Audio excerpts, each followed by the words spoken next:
Первый раз, когда я поехал сам на развоз, я честно хотел плакать, да, потому что эмоционально, психологически очень тяжело, да, смотреть, именно особенно на тех людей, которые действительно уже неделю, есть люди, которые действительно неделю голодают уже.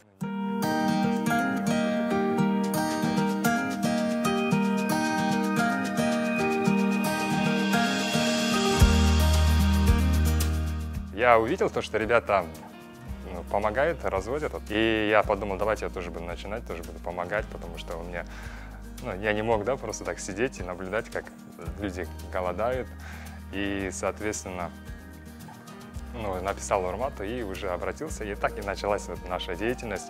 Потом потихоньку начала наша команда расти, и где-то больше 30 человек собралось только автоволонтеров, меня назначили координатором автоволонтеров, и вот мы начали вести нашу деятельность, их более уже 1,5 месяца уже этим занимаемся.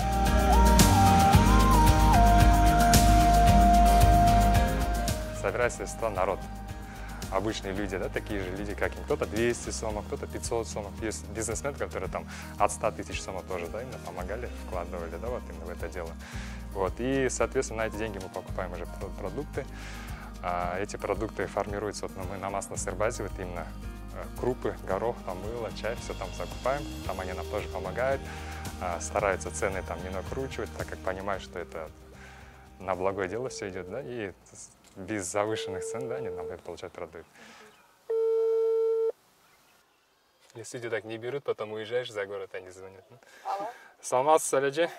Саламатчылық. Мен элдик штабтан биз барыбыз чалатам. Сизге, да? Сиз продукты заявка бердиңиз беле? Ооба. Вот, биз келдик, сиз чыга аласызбы? Сыртта турабыз.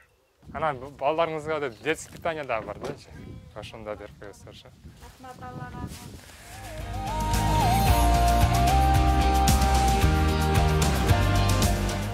Вот, действительно разные случаи бывают. Например, первый раз, когда я поехал сам на развоз, я честно хотел плакать, да, потому что эмоционально, психологически очень тяжело, да, смотреть, именно особенно на тех людей, которые действительно уже неделю, есть люди, которые действительно неделю голодают уже, и у них прям руки трясутся, например, да, и они благодарят, вот, и чувствуешь, да, что ты этот мир, не знаю, что ты делаешь, действительно доброе дело прям.